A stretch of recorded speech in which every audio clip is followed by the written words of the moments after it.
In the last episode, I spoke about learning to wait for the right setup. And I meant that, because in trading, waiting is not separate from execution. Waiting is part of execution. But this week reminded me of something important. Knowing that is one thing.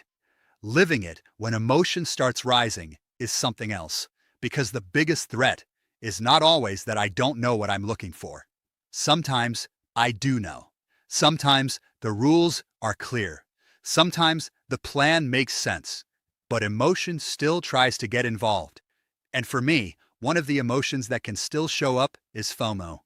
Not always because price is flying away without me. Sometimes it's more subtle than that. Sometimes it's because I feel like the day might pass without a trade. Hi, I'm JP. And lately I've been realizing that if I want clean execution, I need more than a setup. I need a filter, a way to stop emotion from choosing the trade before I convince myself it was the plan all along.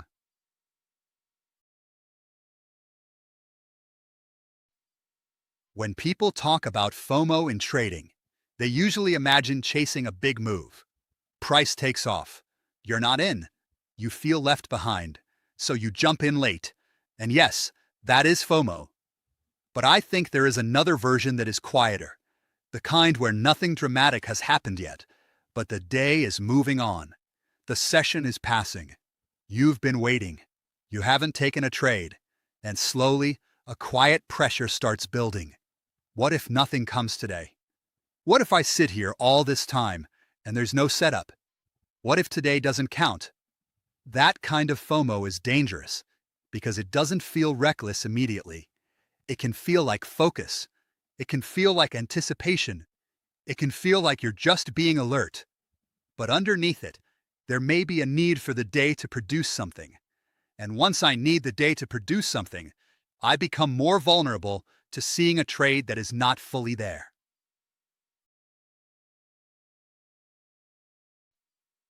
The first part of the filter is simple.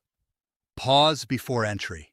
Not for long, not to overthink everything, but long enough to stop urgency from becoming action, because emotion moves fast. FOMO wants to compress the space between seeing something and doing something. It wants me to feel like if I don't act immediately, I'll miss it. And sometimes trading does require decisiveness, but decisiveness and urgency are not the same thing. A clean entry comes from preparation. A rushed entry often comes from pressure. So I need that pause, just enough space to ask, am I responding to the plan or am I reacting to the feeling? That question alone can change the whole moment, because if I cannot pause, that is already information. It means the emotion may be louder than I want to admit.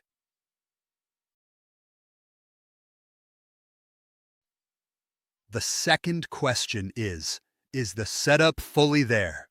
Not almost, not maybe, not it could become one, fully there. This is where I have to be very honest with myself, because when I want the day to count, I can start lowering the standard without calling it that. I can start accepting a weaker version of the setup. I can start treating close enough like confirmation. I can start making the chart say what I want it to say, but almost there is not there. A forming setup is not the same as a confirmed setup. A possible trade is not the same as my trade. And if the setup is not fully there, then the correct decision is not to enter. Even if I have been waiting, even if the day feels slow, even if I want something to happen, the setup has to lead, not the emotion.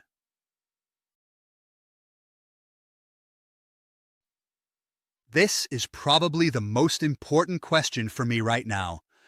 Am I afraid the day will pass without a trade? Because if the answer is yes, then I need to slow down. That does not automatically mean the trade is invalid, but it does mean I need to pay attention to what is driving the urgency. Is the market actually giving me something clean? Or am I feeling pressure because I want the day to produce progress? That distinction matters, because trading progress is not always activity. Sometimes progress is waiting correctly. Sometimes progress is doing nothing because nothing is there.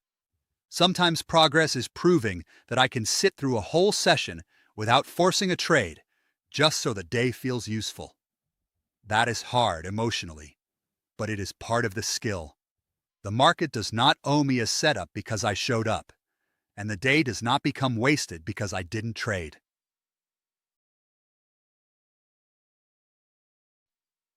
The next part of the filter is asking, am I making the trade fit?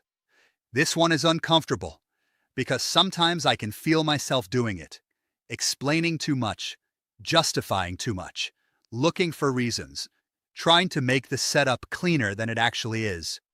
And usually, if I have to force the explanation, I may already be forcing the trade. A clean trade does not need a long emotional argument. It still needs analysis. It still needs structure.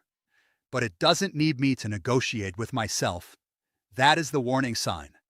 When I start bending the plan to fit the moment, instead of letting the plan judge the moment, I am no longer executing cleanly. I am trying to get permission from the chart for something my emotion already wants. And that is exactly what the filter is meant to catch.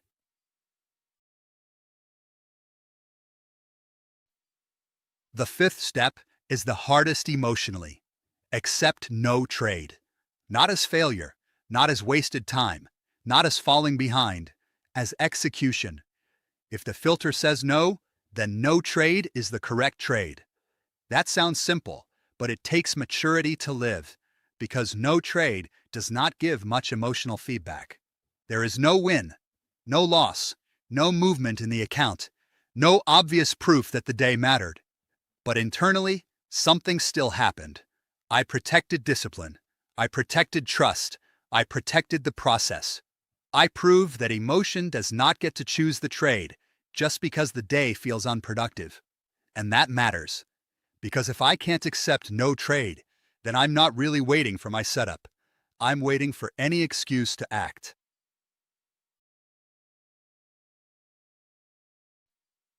The last part of the filter is remembering what one emotional entry can cost. It is not only about today's result. An emotional trade can damage tomorrow's trust. It can make me doubt myself again.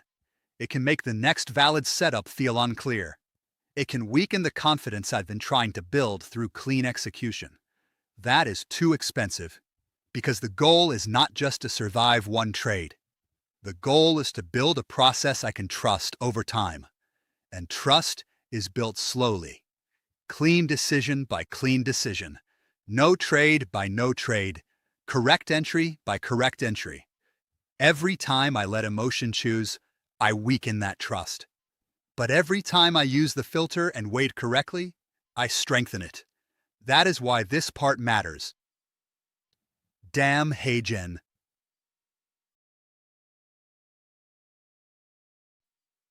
This filter is not about taking fewer trades just to be cautious. It is about protecting the whole build.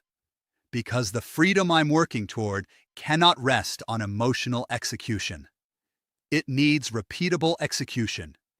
It needs discipline that works even when I feel pressure. It needs patience that holds even when I want the day to count. It needs the ability to say no when the trade is not fully there. That is what protects the build. Not excitement, not urgency, not needing every day to produce visible progress. Clean execution. And sometimes clean execution means doing nothing. FOMO does not always sound like greed. Sometimes it sounds like, I need today to count. That is the version I need to watch carefully. Because when I feel like the day might pass without a trade, emotion can start trying to choose for me. And that is why I need the filter. Pause before entry. Ask if the setup is fully there. Ask if I'm afraid the day will pass without a trade. Check whether I'm making the trade fit. Accept no trade if the answer is no. And protect tomorrow's trust. Because the goal is not to take more trades. The goal is to take the right trades. And sometimes the best trade is the one I never take, because I waited correctly. I'm JP, and I'll see you in the next one.